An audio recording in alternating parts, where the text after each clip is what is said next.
students, today we are going to see the invertebrates, study the invertebrate series. तर आज आपण पाहणार आहोत इन्व्हर्टिब्रेट सिरीज मध्ये फायलम पोरीफेरापासनं. First of all I introduce about the invertebrate series, then we will see the characters of phylum Porifera. So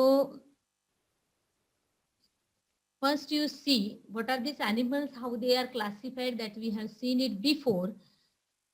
That is on the basis of the notochord. In the last lecture, we have seen the last criteria for the animal classification, notochord, that is the supportive structure. Whether notochord is present or not. Notochord present असेल तर त्याला आपण म्हणणार that is the chordates, and notochord absent असेल तर त्याला म्हणणार non chordates किंवा invertebrates. तर आता आपण सुरू करतोय ऍक्च्युअली इन्व्हर्टिब्रेट्स पासनं. ही जी सिरीज आहे ही पहिले इंट्रोड्यूस करून देते तुम्हाला की कशा कशा पद्धतीने याच्यामध्ये हे that is the names are given, and on the basis of these names you can also understand the different types of the animals. He series एकदा पुन्हा pronunciation and everything you have to remember the series completely of the invertebrate series. ही जी invertebrate series आहे कशा पद्धतीने लक्षात घ्यायची हे पहिले आपण जाणून घेणार आहोत आणि मग फायलम पोरीफेरापासून आपण वन बाय वन कॅरेक्टरला सुरुवात करणार आहोत. So first of all try to understand the pronunciation and also the meanings coming under the name. Name itself suggests the meaning, what it is given in this, what type of the animals are present in this phylum. So first you see that is the phylum Porifera.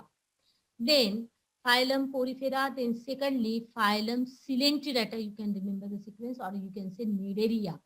Porifera, Coelenterata, Ctenophora, Platyhelminthes, then Aschelminthes or Nemathelminthes it is also called, Annelida, Arthropoda, Mollusca, Echinodermata, and lastly is the Hemichordata. So again you see Porifera, then that is the Coelenterata, Porifera, Coelenterata, Ctenophora, Platyhelminthes, Aschelminthes, Annelida, Arthropoda, Mollusca, Echinodermata, and Hemichordata. Or otherwise you can remember like this. हे नाव पहिले pronunciation साठी पुन्हा पुन्हा repeat केले की what is the pronunciation. Sometimes you are getting difficult to pronounce this. This is the Ctenophora, this is Cnidaria, so Echinodermata. हे सगळे नवीन आहेत तुमच्यासाठी, त्यामुळे तुम्हाला थोडंसं सुरुवातीला उच्चारायला जड जाईल आणि नंतर हे सगळे वर्ड्स फॅमिलियर होतील. So you can repeat Porifera, Coelenterata, Platyhelminthes, Ctenophora, Platyhelminthes, Nemathelminthes or Aschelminthes, Annelida, Arthropoda, Mollusca, Echinodermata, and Hemichordata. You can repeat the words, you can repeat the these phyla, or you can also use the tricks here. की या इथे बघा, तुम्ही जर बघितलं की किती म्हणजे लेटर नुसार पण तुम्ही लक्षात घेऊ शकता की P for porifera, P for platyhelminthes, फक्त सिक्वेन्शियली इथे आवश्यक आहे.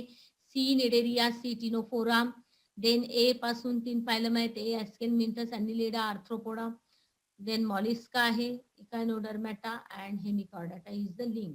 तर याच्यामध्ये तुम्ही कशी लक्षात घ्या, इथे जास्त मी या पद्धतीने सांगणार नाही. एरवी कोडिंग लँग्वेज आपण घेतली आहे, इथे तुम्ही कोडिंग फॉर्म मध्ये घेण्यापेक्षा डायरेक्टली तुम्ही रिपीट केले तर हे लवकरच पाठ होतात, त्याला फारसा वेळ लागत नाही. हे नाव लक्षात घ्यायला 2-4 वेळा तुम्हाला रिपीट करावं लागेल. But here you have to remember the sequence is very important because evolution, according to the evolution, these phyla are arranged. त्यामुळे हा इव्हॉल्युशनरी सिक्वेन्स इंडिकेट करतो. यामध्ये सिक्वेन्स चेंज करून चालणार नाही. If you are saying porifera, then after ctenophora, और then later on you are saying annelida, so it is not correct then. So that's why, म्हणून तुम्हाला काय करायचं आहे की सिक्वेन्शियलीच हे तुम्हाला रिपीट करणं गरजेचं आहे. एकदा नावं तुमच्या लक्षात आले की बरोबर सिक्वेन्स पण मेंटेन होईल, आणि हा सिक्वेन्स इव्हॉल्युशन इंडिकेट करणार आहे, त्यामुळे त्याच्यामध्ये कुठेही चेंज करता येणार नाहीये. So you quite remember and learn the series accordingly. आता या प्रत्येकाचं मिनिंग आणि एक एक्झाम्पल समोर दिलेलं आहे. That also we will try to understand the meanings of each and every phyla कोणकोणत्या कॅटेगरीचे अॅनिमल्स याच्यामध्ये इन्क्लूड केले गेलेले आहे. एक इंट्रोड्यूस करून पुढे आपण फायलम पोरिफेराचे कॅरेक्टर्स डिटेलमध्ये बघणार आहोत. तर तुम्हाला सांगितलं मी त्या पद्धतीने तुम्ही लक्षात घेऊ शकता. या पद्धतीने पोरीफेरा, त्याच्यानंतर निडेरिया आहे किंवा सिलेंटिरेटा, जे तुम्हाला सोपं वाटेल नाव ते तुम्हाला लक्षात घ्यायचं आहे. आता इथे जर बघाल तर आता स्टार्टिंग पासून एक थोडी इंट्रोडक्शन देते याची, की हे जी पहिली कॅटेगरी आहे पोरीफेरा, नावातच दिलेलं आहे. पोरीफेरा म्हणजे कोणत्या कॅटेगरीचे अॅनिमल्स आहे. आता आपण पहिले अगोदरच्या लेक्चरमध्ये बघितलं होतं की this is the cellular grade organisation. आता इव्होल्युशन आपण पाहिली की सेल पासून तर टिश्यू, टिश्यू टू ऑर्गन आणि ऑर्गन टू सिस्टीम. तर या पद्धतीने हे जे स्टार्टिंगचे जे अॅनिमल्स आहेत हे टोटली कसे आहेत, सेल्युलर ग्रेड ऑर्गनायझेशन दाखवणारे आहे. त्यामुळे पोरीफेरामध्ये तुम्हाला सेल्युलर ग्रेड ऑर्गनायझेशन दिसेल. त्यानंतर निडेरिया किंवा सिलेंटिरेटामध्ये टिश्यू ग्रेड ऑर्गनायझेशन दिसणार. आणि त्यानंतर मग हे इथून जे आहे ऑर्गन सिस्टीम फॉर्म झालेली आहे. पुढे प्लॅटीहेल्मिन्थस ऑनवर्ड्स ऑर्गन आहे. अॅनिलिडा मध्ये तर तुम्हाला म्हटलं मी सिस्टीम लेवल्स पण फॉर्म झालेला आहेत. तर या पद्धतीने ही पुढे इव्हॉल्युशनरी सिक्वेन्स हा दाखवतो आहे on the basis of the level of organization, हा पहिला भाग. त्यानंतर आता हे जे आहे फायलम पोरीफेरा आपण on the basis of level of organization बघितलं की कशा पद्धतीने सेल लेवल, त्यानंतर मग टिश्यू लेवल, त्यानंतर मग ऑर्गन लेवल आणि मग नंतर सिस्टीम लेवल. तर या पद्धतीने ही जी इव्हॉल्युशन इंडिकेट करते ही पूर्ण आहे इन्व्हर्टिब्रेट सिरीज. आता फायलम पोरीफेरा यामध्ये पहिले हे अॅनिमल्स कसे आहेत, पोरीफेरा नावात सांगते की पोअर बेरिंग अॅनिमल्स, म्हणजे बॉडी इज कम्प्लिटली जी आहे ही पोरस आहे. थ्रू आउट द बॉडी याच्यावर पोअर्स प्रेझेंट असतात आणि त्याच्यावरून आपण म्हणू शकतो याला पोरीफेरा. त्यानंतर वेगवेगळ्या प्रकारच्या सेल्स इथे डिव्हिजन ऑफ लेबर दाखवतात. हे थोडंसं आपण अगोदर डिस्कस केलेलं आहे. त्यानंतर नेक्स्ट कॅटेगरी आहे सिलेंटिरेटा. सिलेंट्रॉन इथे टिश्यू ग्रेड ऑर्गनायझेशन दाखवते. सिलेंट्रॉन म्हणजे बॉडी कॅव्हिटी, इथे बॉडी कॅव्हिटी प्रॉपरली फॉर्म झालेली आहे. सिलेंटिरेटा सिलेंड्रिकल अॅनिमल, तुम्हाला माहिती आहे हायड्रा जो आहे तो सिलेंड्रिकल स्ट्रक्चर दाखवणारा हायड्रा जो आहे दॅट इज कमिंग अंडर सिलेंटिरेटा किंवा त्याला निडेरिया म्हणा. तर हे सगळं डिटेलमध्ये एक एक कॅरेक्टर्स आपण बघणार आहोत. नावात फक्त काय आहे ते लक्षात घ्यायचं आहे. Coelenteron that is the body cavity, it is form in the hydra, so here the name coelenterata. Then ctenophora हे एक अजून एक नवीन फायलम, पूर्वी याच्यामध्ये ऍड केलेला नव्हता, आता तो त्याच्यामध्ये ऍड केला गेलेला आहे. याची एक स्पेशल प्रॉपर्टी असते, ती स्पेशल लक्षात घेणं गरजेचं आहे की टिनोफोराचं एक प्रॉपर वैशिष्ट्य एक आहे की ते बायोल्युमिनन्स दाखवतात. बायोल्युमिनन्स मीन्स एमिटिंग द लाईट. तर बायोल्युमिनन्स ही याची स्पेशल प्रॉपर्टी आहे टिनोफोराची. तर हा टिनोफोरा स्पेशल फायलम म्हणून त्याच्यामध्ये एक्झाम्पल कोम जेली वगैरे. तर नेक्स्ट आहे ही वर्म सिरीज इथून सुरू होते. आता हे लोअर ग्रेड ऑर्गनायझेशन झाले, इथून कॉम्प्लेक्सिटी वाढते पुढे आणि आपण इथे म्हणणार प्लॅटी हेल्मिन्थस. आता प्लॅटीचं मिनिंग होतो फ्लॅट आणि हेल्मिन्थ मीन्स वर्म. आता जी वर्म्स कॅटेगरी इथून सुरू होते आहे, जे वर्म्स आपण पाहतो ते वर्म्स कसे आहेत, फ्लॅट आहेत, totally dorso ventrally flat, totally दोन्ही बाजूनी हे आपल्याला फ्लॅट दिसते.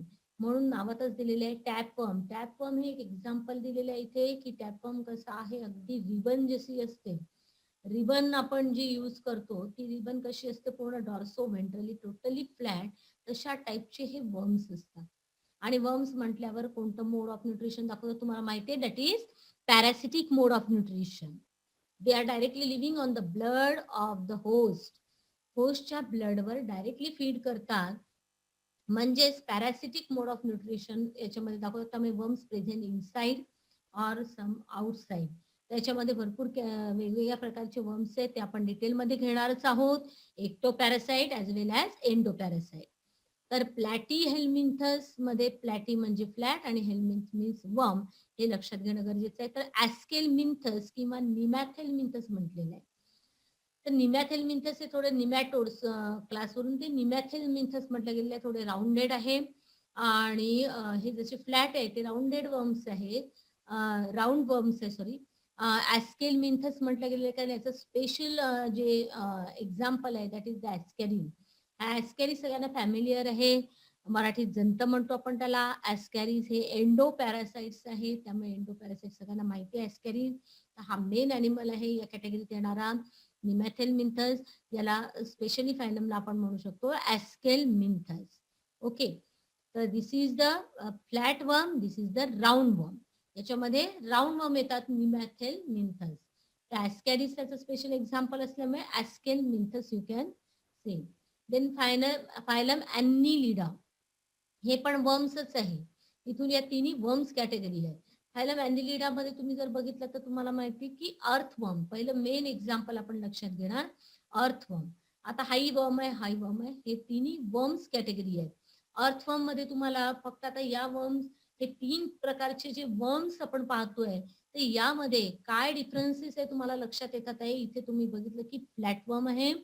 ॲस्केलमिंथस मध्ये जर बघायला जाल तुम्हाला म्हटले राऊंड वर्म आहे, आणि ॲनिलिडा मध्ये अर्थवर्म जर बघितलं तर राऊंड वर्म तर आहेच, पण त्याबरोबर तिथे सेगमेंटेशन तुम्हाला दिसेल. तर अर्थवर्म मध्ये सेगमेंटेशन हा पार्ट पण आपण क्रायटेरियामध्ये इन्क्लूड केलेला होता. सेगमेंटेशन पूर्ण बॉडीवर थ्रू आउट आपल्याला दिसते, ते म्हणजे अर्थवर्म. इथे बॉडी ही सेगमेंटेड, आणि अगोदरच्या बॉडी कशा आहेत, नॉन सेगमेंटेड. इथे एस्कॅरिजवर सेगमेंट नाहीये. तर this earthworm it's having the segments on the body, त्या सेगमेंटला आपण म्हणतो मेटामियर्स. मेटामेरिझम ही एक टर्म आहे.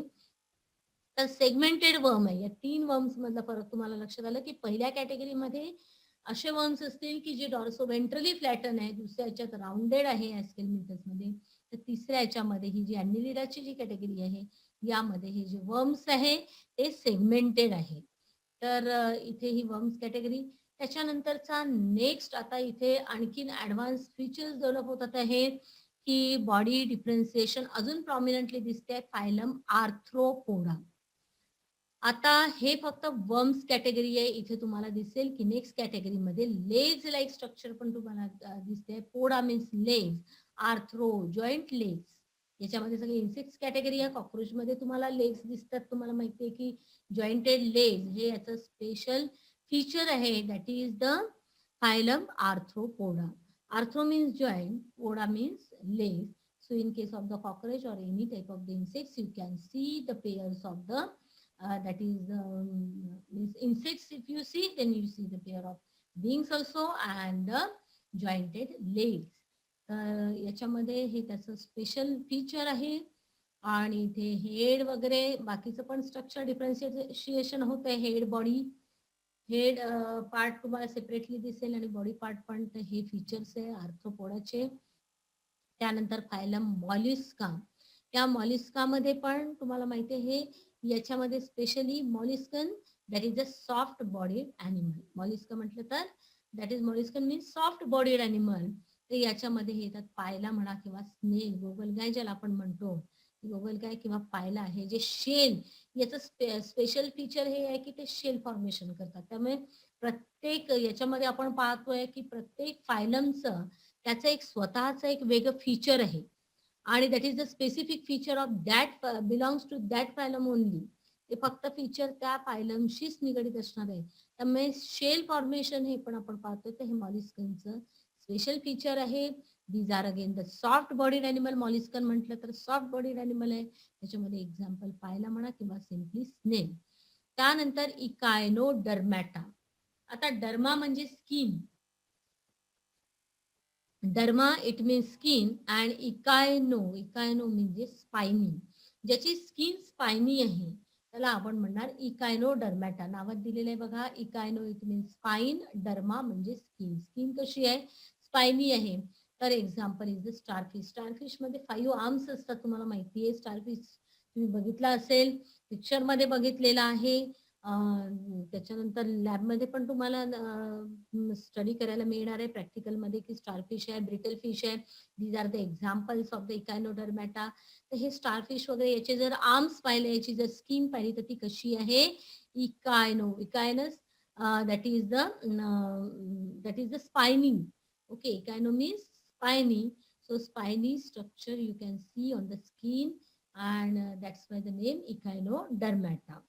And lastly, that is the Hemichordata. Why it is said Hemichordata? Echinodermata पर्यंत actually invertebrate series ही संपलेली आहे. Hemichordata, this is the intermediate link between the invertebrates and vertebrate. आता हेमिकॉर्डाटामध्ये आपण म्हटलं होतं की hemi means half, chordata means notochord. Here actually the notochord it is form, this is also the worm acorn worm, आपण म्हणतो बॅलानोग्लॉसिस. तर या बॅलानोग्लॉसिस मध्ये एक नोटोकॉर्ड फॉर्म झालेलं आहे, that is the rod like structure. आणि हे जे रॉड लाईक स्ट्रक्चर आहे ते इथे या हेमिकॉर्डाटामध्ये दाखवलं जातं. बॅलानोग्लॉसिस हे त्याचं बेस्ट एक्झाम्पल आहे. आणि हेमिकॉर्डाटामध्ये आपण पाहतो की नोटोकॉर्डची सुरुवात झालेली आहे आणि त्यामुळे it is the intermediate link between the chordata and non chordata. त्यामुळे इथपर्यंत आपण इन्व्हर्टिब्रेट सिरीज आपण कम्प्लिटली बघितलेली आहे. Phylum porifera, then coelenterata, ctenophora, platyhelminthes, aschelminthes, annelida, arthropoda, mollusca, echinodermata, hemichordata. तर हे सहजतेने लक्षात येणारे आहे. नावामध्ये सांगितलं porifera pore bearing, cnidarian cell आपण म्हणू शकतो, ते पुढे कॅरेक्टर मध्ये येईल. Coelenterata coelenteron, body cavity form झालेली आहे. टिनोफोराची स्पेशालिटी पाहिली, बायोल्युमिनन्स. प्लॅटिहेल्मिंथस मध्ये हेल्मिनचा अर्थ लक्षात घेतलाय तुम्ही, वर्म्स, लॅटिफ्लॅट. ॲस्केल्मिंथस मध्ये ॲस्कॅरिज आहे किंवा निमॅथेल्मिंथस राऊंड वर्म. हेल्मिन कसे आहे तर राऊंड आहे. याच्यामध्ये ॲनिलिडामध्ये पण वर्म्स आहेत, पण वर्म्स कसे आहे सेगमेंटेड आहे. देन आर्थ्रोपोडा, आर्थ्रो म्हणजे जॉईंटेड, पोडा लेग्स आहे, इथे लेग्स कसे आहेत जॉईंटेड आहे. एक्झाम्पल कॉक्रोच किंवा इन्सेक्ट्स कॅटेगरी ओव्हरऑल. देन मॉलिस्कन म्हणजे सॉफ्ट बॉडीड ॲनिमल, एक्झाम्पल जसं स्नेल किंवा पायला, जिथे याचं स्पेशल फीचर शेल फॉर्मेशन. इकायनोडर्मॅटा नावात दिलेले, इकायनो म्हणजे spiny and derma skin, spiny skin आहे. स्टारफिश मध्ये 5 आर्म्स आपण पाहतो, त्याच्याभोवती जे स्पाइन सारखं स्ट्रक्चर दिसतं spiny, so it is indicating echinodermata. And here this is the complete that is the invertebrate series. And lastly the hemichordata. So in hemichordata, that is the notochord, it is the hub, and that is formed just now. It is the intermediate link between invertebrate and vertebrate. Then this is again the phylum chordata, how it is classified. It is given that we will see later the division of now we are going to see the invertebrate series, so we will see the chordates later. And now we are going to see and starts with the phylum Porifera.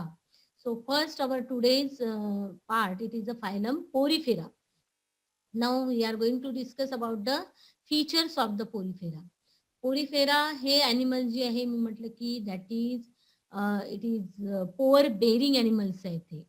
Totally these animals are pore bearing and that is they are marine, few species are fresh water. Marine पण आहे, fresh water पण आहे. Then next multi cellular, इथून आपण पाहिले multi cellular आहे, पण कसे आहेत प्रिमिटिव्ह टाईपचे आहेत. सेल्युलर ग्रेड बॉडी आपण इथे बघू शकतो पोरिफेरामध्ये. हे प्रिमिटिव्ह आहे, मल्टीसेल्युलर कॅटेगरीमध्ये येणारे Porifera, that is showing cellular grade organization. So these are so many, you can see the diagrams and examples. These are the asymmetrical animal, no symmetry it is there to divide the body into equal part. So that's why they are asymmetrical. Asymmetrical का म्हणतो, कारण की आपण अगोदरही बघितलेलं आहे की बॉडीचे equal parts यामध्ये होऊ शकत नाही, no proper shape. Water canal system for food, respiration and excretion. ज्या सगळ्या लाईफ प्रोसेसेस आपण म्हणतो, रेस्पिरेशन आहे, एक्सक्रिशन आहे, डायजेशन आहे, फूड इंजेस्ट इनसाइड, हे सगळं याच्यामध्ये होतं. कशा पद्धतीने होतं ते आपण पाहणार आहोत.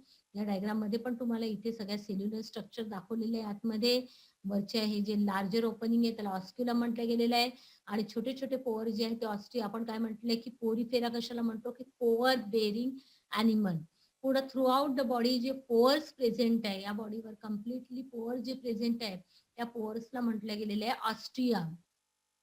थ्रू आउट बॉडी जे स्मॉल पोअर्स आहे दॅट इज ऑस्टिया, आणि हे एक लार्जर पोअर आहे that is called as the osculum. Osculum हे माउथचं काम करते, ज्याच्यातून वॉटर करंट एंटर होणार इनसाइड. जे सी वॉटर मध्ये हे राहणारे आहे, त्यामुळे वॉटर मध्ये जे छोटे छोटे प्लॅन्क्टन्स असतात, वॉटर मध्ये जे काही फूड आहे त्या अॅनिमल्सचं, ते आतमध्ये एंटर होत आहे या ऑस्क्युलम थ्रू.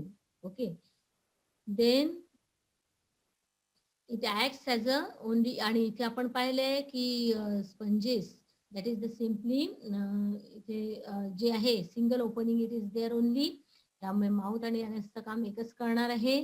तर ऑस्क्युलम हे लार्जर ओपनिंग आहे, इथे आपण पाहतो आतमध्ये वॉटर कॅनल सिस्टीम तयार झालेली आहे. Water canal system for food, then respiration and excretion. Body wall with many pores, आता आपण बघितलं की बॉडी वॉलवर जे कम्प्लीट पोअर्स आहे त्याला म्हटलं गेलेलं आहे ostium. And diploblastic, that is the germ लेअरच्या बाबतीत जर बघितलं तर ओनली 2 जर्म्स लेअर्स आहे. There is no mesoderm, ectoderm and endoderm. No mesoderm it is present, that is the diploblastic, म्हणून याला आपण म्हटलेलं आहे diploblastic. Then next character, water enter through ostia and goes out through osculum. तर water osculum हे larger opening आहे, ऑस्टियाच्या through water enter म्हणजे ऍब्झॉर्ब होऊ शकतो पूर्णपणे, कारण ostia is a porous structure. The complete water it enters through the ostia and goes through the osculum. त्यामुळे ostia osculum is a larger pore that is through which water it leaves. Then next, skeleton. So here you can see skeleton of the spicules or spongine fiber. Animal म्हटलं तर skeleton आहे, तर याच्यामध्ये हे जे skeleton कशाने बनलेले आहे, that is the spicules किंवा spongine fibers. So this is the structure you see. Again we are going to see in details some features about the porifera. तर कशा पद्धती मेकॅनिझम कशी होते त्याच्या अजून सेल्युलर ग्रेड आपण पाहणार आहोत.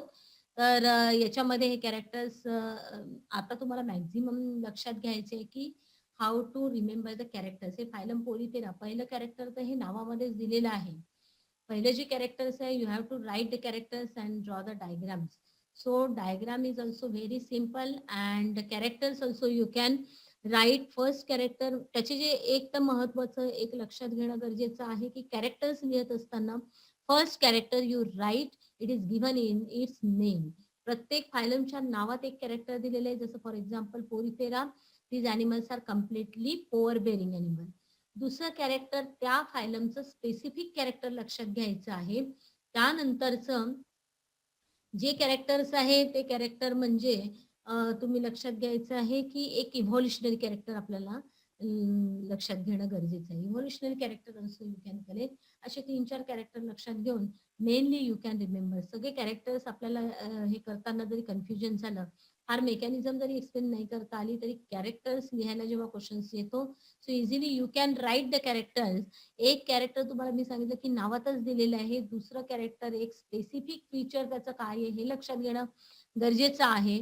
त्यानंतर त्याच्यानंतर इव्हॉल्युशनरी कॅरेक्टर आहे, हे प्रत्येक वेळेला लक्षात घेतलं तर ते येईल आणि एक स्ट्रक्चरल फीचर्स वगैरे बाकी तुम्ही एक्सप्लेन करू शकता. पण मेन जेव्हा कॅरेक्टर्स तुम्हाला माहिती आहे जनरली साधारणतः 2 मार्काचा क्वेश्चन असतो की write down the characters of the phylum. So easily you can write. तर त्यासाठी तुम्हाला हे करणं गरजेचं आहे की या पद्धतीने एक पॅटर्न जर डोक्यामध्ये फिट असेल तर यू कॅन इझिली राईट. की एक पहिले लक्षात घेऊन घ्यायचंय नावावरून, एक इव्हॉल्युशनरी कॅरेक्टर मेन्शन करायचं आहे, एक त्या फायलमचं स्पेसिफिक कॅरेक्टर आणि छोटे मोठे स्ट्रक्चर तुम्ही एक्सप्लेन करू शकता. So that is very simple. आता इथे तुम्हाला माहिती आहे की पोरिफेरा ही स्टार्टिंग आहे, ही सेल्युलर ग्रेड ऑर्गनायझेशन आहे. Easily you can write multi cellular grade organization. Body is completely porous. त्या पोरस मध्ये कोणते प्रकार तुम्हाला माहिती आहे. जे स्मॉल पोरस आहे त्याला ऑस्ट्रिया आपण म्हणतो. Larger one it is called as the osculum. हे स्ट्रक्चरल फीचर झाले. Okay, body is completely pore. आता याच्यामध्ये जो इव्हॉल्युशनरी कॅरेक्टर आपण म्हणणार आहे का, आता इथून इव्हॉल्युशन सुरुवात होणार आहे. पहिलं कॅरेक्टर आहे इथे डिप्लोब्लास्टिक. तर डिप्लोब्लास्टिक आता यानंतर येणारे जे पुढचे काही अॅनिमल्स असतील तिथे ऍडव्हान्स कॅरेक्टर काय इव्हॉल्युशनरी डिप्लोब्लास्टिक. त्यामुळे या फायलम मध्ये तुम्ही डिप्लोब्लास्टिक लिहिणार, येणाऱ्या पुढच्या फायलम मध्ये तुम्ही सरळ सरळ लिहिणार आहे ट्रिप्लोब्लास्टिक. त्यामुळे ट्रिप्लोब्लास्टिक हे ऍडव्हान्स आणि इव्हॉल्युशन झालेलं आहे इथे की 2 जर्म लेअर पासून 3 जर्म लेअर्स फॉर्म झालेले आहेत.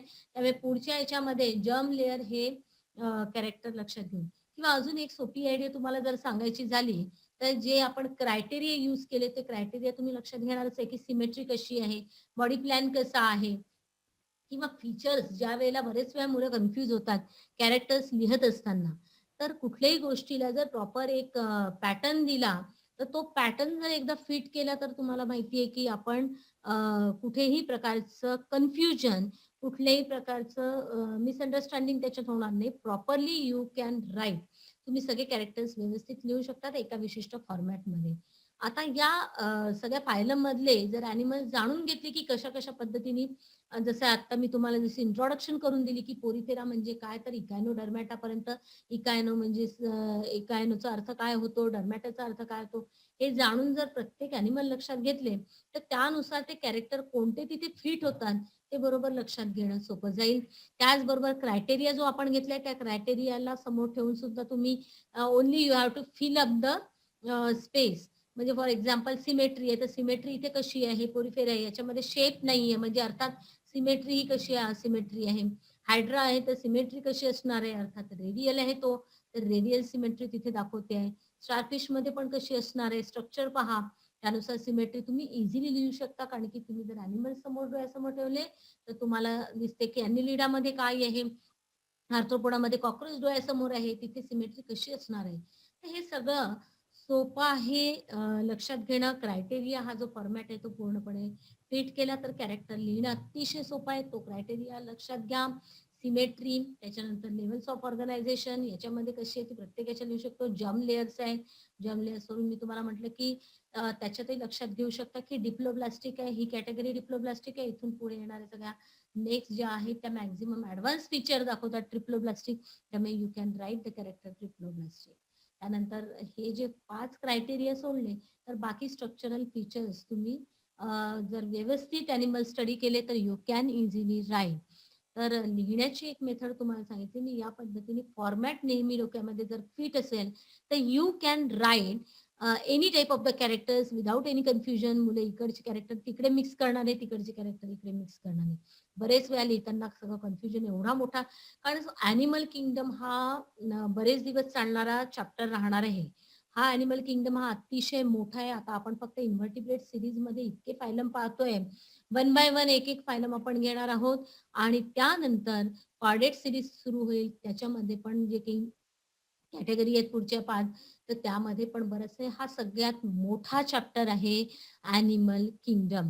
त्यामुळे ॲनिमलमध्ये भरपूर काही अभ्यास करायचा आहे. तर यामध्ये मुलं जे कन्फ्यूज होतात त्यासाठी ही एक प्रॉपर मेथड तुम्हाला सांगितली, की मी कशा पद्धतीने अभ्यास करायचा आहे. कंपॅरेटिव्हली स्टडीवर मी नेहमी भर देते. तर कंपॅरेटिव्ह स्टडीवर पुन्हा-पुन्हा सांगते, की कंपॅरेटिव्ह स्टडीला फोकस करा.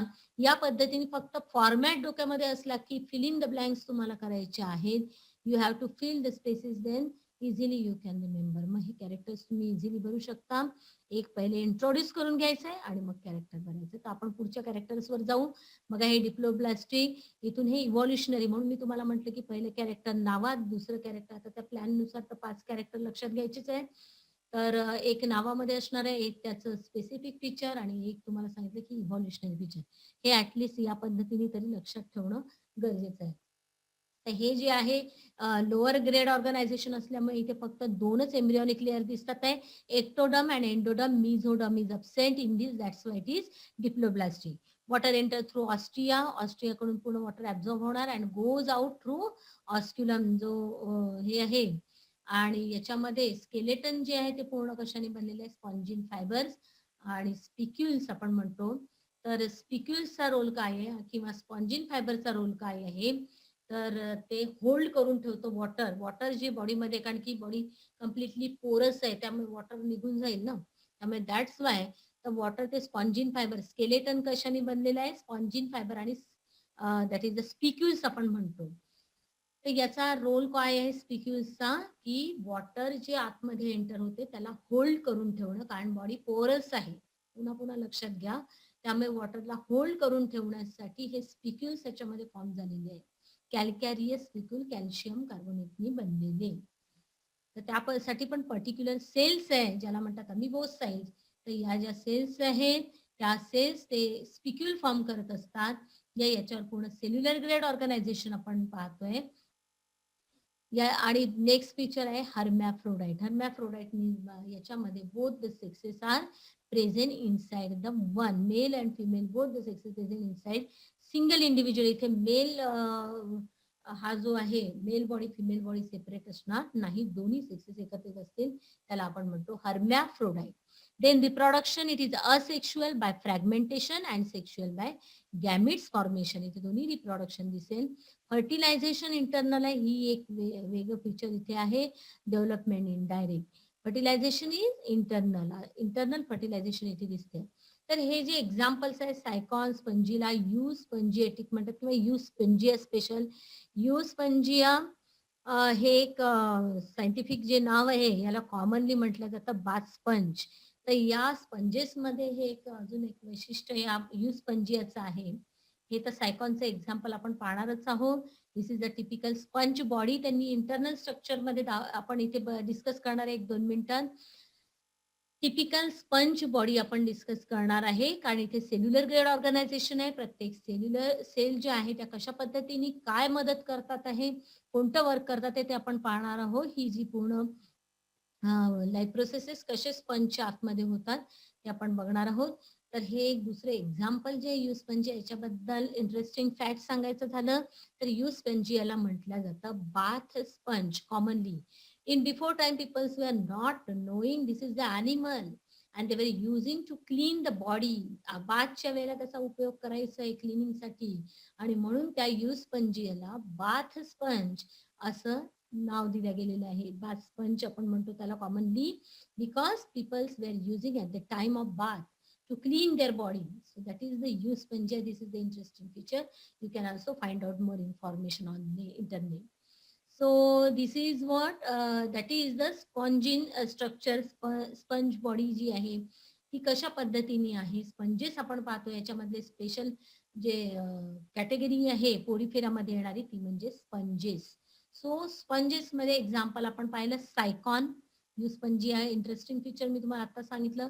सायकॉनचा आपण फीचर बघतोय तर सायकॉन ही एक जे एक्झाम्पल आहे त्यामध्ये आता आपण काय पाहतोय सेल्युलर ग्रेड ऑर्गनायझेशन.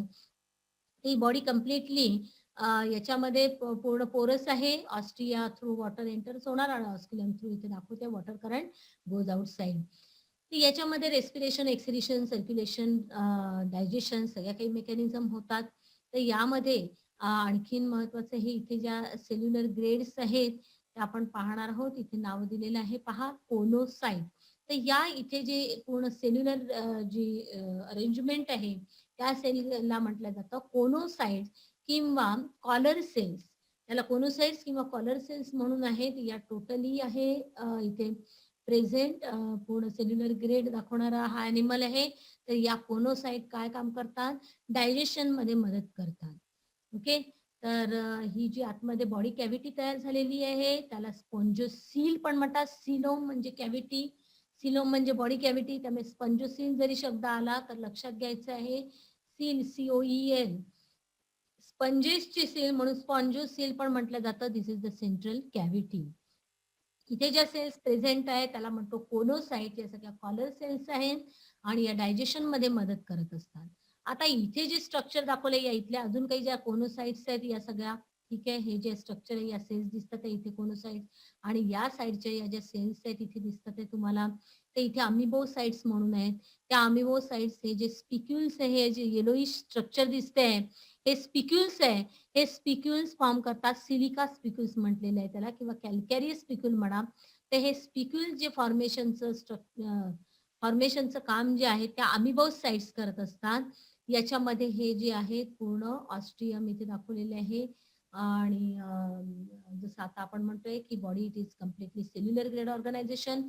तर या वेगवेगळ्या प्रकारच्या सेल्स आहेत जशा कोनोसाइट्स आपण म्हटलं की ज्या कोनोसाइटचं काम आहे की डायजेशन मध्ये मदत करणे. त्यानंतर या इकडे जे अमिबोसाइट्स आहे याचा रोल आहे कॅल्कॅरियस स्पिक्युल फॉर्म करणे.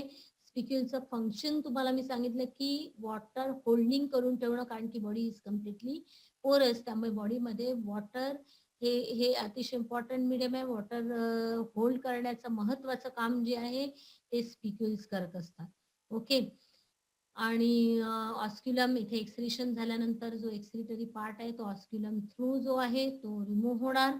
या ऑस्क्युलम मधून जो water current it gives outside through which the excretory material it is also gives outside. तर या पद्धतीने ही कम्प्लीट मेकॅनिझम याच्यामध्ये होत असते. There are the different types of the cells and archaeocytes आहे. त्या आर्किओसाइट्स काय करतात तर गॅमिट्स फॉर्मेशनचं काम करतात. इथे आपण पाहिलं की सेक्शुअल रिप्रोडक्शन बाय गॅमिट्स. त्यामुळे इथे हर्मॅफ्रोडाईट अॅनिमल आहे. Male and female sexes are present inside. त्यामुळे हे जे गॅमिट्स फॉर्मेशनचं काम ज्या सेल्स करतात त्याला आर्किओसाइट्स म्हणतो. तर या ज्या आपण बघितल्या कोलोसाइट्स आहेत, आर्किओसाइट्स आहे आणि दॅट इज द या ज्या आहेत त्या अमिबोसाइट्स आहेत की ज्या कॅल्केरियस स्पिक्यूल फॉर्म करतात. अशा पद्धतीने आपण हे काय बघतोय तर division of labour. So we can see the division of labour. या डिव्हिजन ऑफ लेबर द्वारे हे स्पंजेस जे आहे कशा पद्धतीने मेकॅनिझम त्यांची कंप्लीट करतात. त्याचबरोबर हे आता सगळे फीचर्स आपण पाहिले. These are the different animal.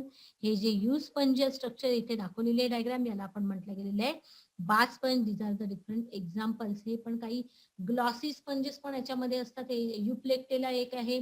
Glossy sponges म्हणजे काही स्पंजेस कसे आहे स्पिक्यूल्स वगैरे त्याच्यामधले ते हे जे आहे ग्लॉसी अपिअरन्स देतात. तर ते ग्लॉसी स्पंजेस याच्यामध्ये टू मच व्हरायटी आहे. पोरीफेरा ही एक कॅटेगरी घेतली तरी त्याच्या अंडर भरपूर डायव्हर्सिटी आपण बघू शकतो. Variations of the life form. सायकॉनचं पिक्चर आता आपण पाहिलं आणि जाणून घेतलं या प्रत्येक सेल्स कशा तिथे फॉर्मेशन करतात आणि cells different types of the cells keep the different role. वेगवेगळ्या प्रकारच्या सेल वेगवेगळे कसे फंक्शन्स क्रिएट करतात सेल्युलर ग्रेडला ते आपण बघितलं. कम्प्लीट स्ट्रक्चर पाहिलेलं आहे सायकॉनचं.